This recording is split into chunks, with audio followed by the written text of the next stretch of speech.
പക്ഷേ ആ പടത്തിന്റെ റിലീസിന് മുമ്പ് അതൊരു പടക്കമായിരിക്കും. മുമ്പൊന്നും പറഞ്ഞിട്ടില്ല. ഞാനത് റീല് കാണിച്ചു തരാം.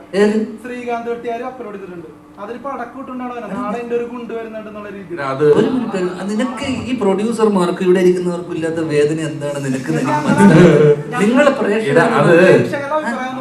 നീ മാനിക്കോ വെച്ചാൽ ഞാൻ എനിക്കിഷ്ടമുള്ള പോലെ ഞാൻ ജീവിക്കുക, എനിക്കിഷ്ടമുള്ള കാര്യം ഞാൻ ചെയ്തൂടെ.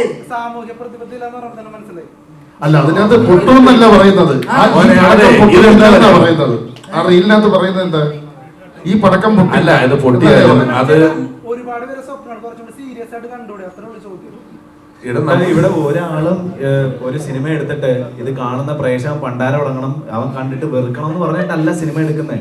എല്ലാവർക്കും ആ സിനിമ ആരുടെയെങ്കിലും ഒക്കെ ഒരാളുടെ പേഴ്സണൽ ഫേവറേറ്റ് ആയിരിക്കും. ഈ സിനിമ കണ്ട് കുറച്ച് ആൾക്കാരിലേക്ക് എത്തണം, അപ്പൊ ആ പടത്തെ പറ്റി നല്ല അഭിപ്രായം പറയണം, അല്ലെങ്കിൽ അല്ലാതെ ഇത് കണ്ട ആൾക്കാർ എന്നെ ചീത്ത വിളിക്കണം എന്ന് പറഞ്ഞാൽ ആരും സിനിമ എടുക്കുന്നില്ലെന്നാണ് എനിക്ക് തോന്നുന്നത്. പിന്നെ ഞാൻ ഒരു മിനിറ്റ്, ഞാൻ എങ്ങനെ ജീവിതത്തിനെ കാണണം എന്ന് നീയാണോ എനിക്ക് പഠിപ്പിച്ചു തരാ? അല്ല, ഞാൻ സിനിമയെ എങ്ങനെയാണ് കാണേണ്ടത്, ഞാൻ ജീവിതത്തെ എങ്ങനെയാണ് കാണണം നീ എനിക്ക് പഠിപ്പിച്ചു തരണം.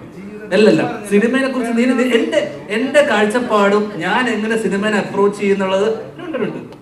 നീ എന്തിനാ എനിക്ക് പറഞ്ഞു തരുന്നത്? നീ കണ്ടൂടെ?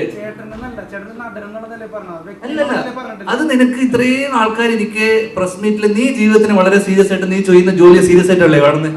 അതേ സീരിയസ്നെസ്സോടെ ഞാൻ ജോലി ചെയ്യുന്നു. ഇവിടെ ഏറ്റവും അച്ചടക്കത്തോടുകൂടി ജോലി. നീ പറഞ്ഞപ്പോ ഞാൻ കേട്ടോ, നിർത്തി, ഒരു സെക്കൻഡ് നിർത്ത്. നീ ഒരു വാഗ്വാദത്തിന് വന്നതല്ലോ, അല്ലല്ലോ, നീ പറഞ്ഞേക്ക്.